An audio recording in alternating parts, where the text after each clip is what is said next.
Hey, I'm Sam Peterson. I'm an old gay trans man with bad teeth, and I love knives. And I'm not here to rate them or tell you about the newest, the fastest, the bestest, the kapowest. I'm here to queerly share my queer love of knives with you. Like and subscribe. Bye-bye. Hello, good people. Let's talk knives, shall we? This week I want to share the newest member of my knife fam, and that is the Divo Nip Lite. As you can see, mine is the color, the flavor of smooth piss. Divo's words, not mine. I'm more of a pee than a piss guy. Piss prone. Now, the Nip is a small but mighty knife. Definitely in the realm of a sort of a fifth pocket, although I'm going to argue for its main pocket status, and I hope you'll see why. Let's look, shall we? It is smooth like a cabochon gemstone made of wee-wee, yet carefully etched around its edges to give you some grip. It's wee-wee grippy. It's got a really responsive little flipper and thumb hole situation. It's seriously easy to manipulate. The liner is on both sides, flippity flop, which gives it that great Divo heft that its larger can have. Can have. I had a major root canal recently, and I'm still a tad off kilter, to be honest. I was parked on a steep incline when I got into my car afterwards, and I used the hood release mechanism to try to undo the emergency brake. Yes, I did that. Anyway, I pulled out a couple of my favorite little guys to look them over. The Civivi Banter does not have a pair of liners, as it turns out, and the mini Pyrite appears to have them nested in aluminum. By the way, I think it was this mini, not this, but the mini Pyrite that first turned me on to the idea that aluminum could be a great handle. I love these aluminum scales, and I've bought several knives in aluminum since then, and I truly adore the Protech Malibu being a huge example. I own several aluminum scaled blades, and I love them all. In terms of evolution, the baby and the mini are very close indeed. Can't do that. Let's try it like this. Blip blop. Yes, very close indeed. At least the Warncliffe baby is. I also pulled out the Kizer Jacob Lundquist Banish design, which might be the perfect fifth pocket knife ever, in that it is not only in that quirky Quist design language, it's so teeny tiny, but it's got a button lock.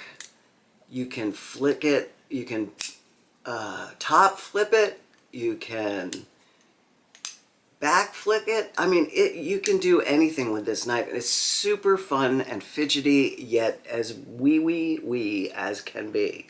I love the Spanish. But it doesn't really belong in this family because it really sort of is a standout on its own. Anyway, the Divo just kind of stomps all over these other knives in a way not to negate the greatness of all these little guys, because IMHO, they are all brilliant blades. I love them all. But look how smig this is. Small, big, smig. You with me?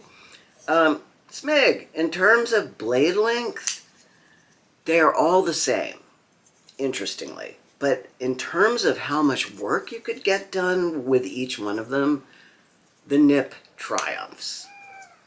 This Nip is just fucking thick, man. It is just a mighty little beast of a tiny guy. you see these kind of humans around. You know what I mean? They're all genders. They're like gravitationally sort of low to the ground and just solid muscle. And you know that your height advantage would be useless against your inability to knock them over. That is the Nip.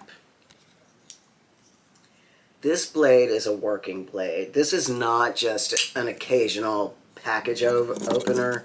It could work at Amazon.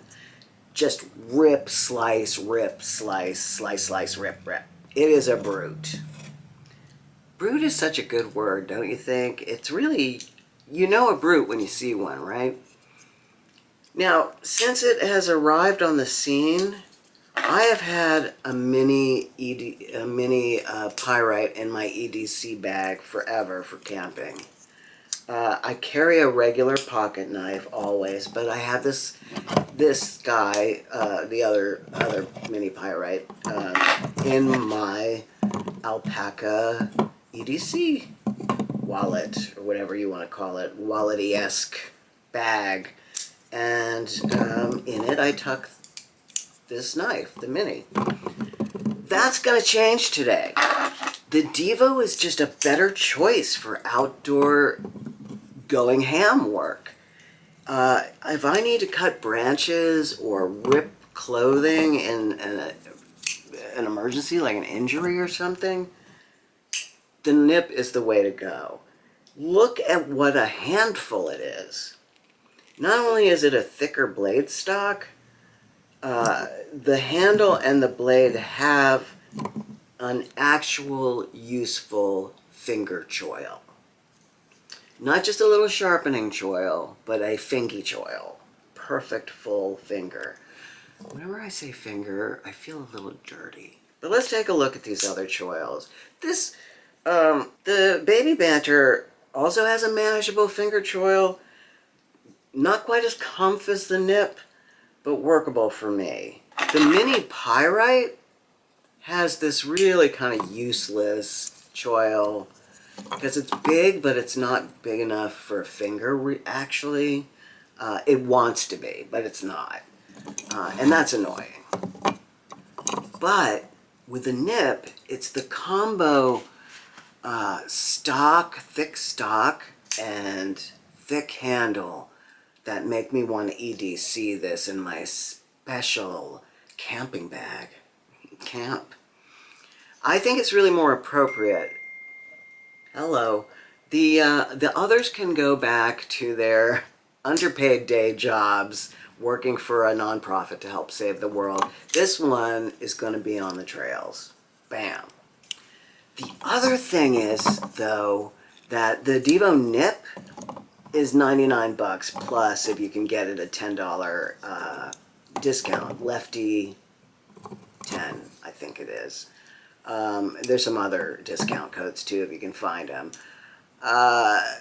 It's an Ultem and 154 cm plus the discount, 99, so 89 bucks. The Civivi Baby Banter, this one is 62 something, 90 for Nitro V and Micarta. It's a really nice Micarta and Nitro V. And the CJRB Mini Pyrite is 45 bucks.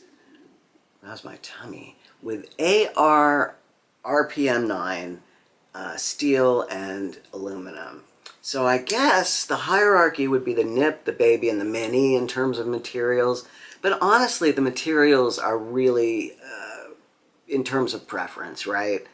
I think these steels are not similar, but you know, they're in the same realm. Nitro V is stainless, but like 154 cm, it's relatively easy to sharpen. 154 cm is supposed to have good toughness.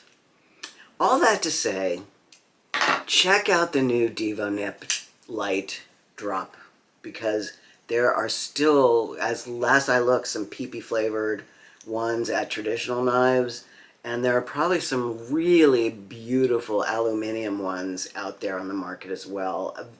A variety of stores, marketplaces have the Nip Lite. So, love you. I like you a lot, and I'll see you next week. Bye. Hey, Walter.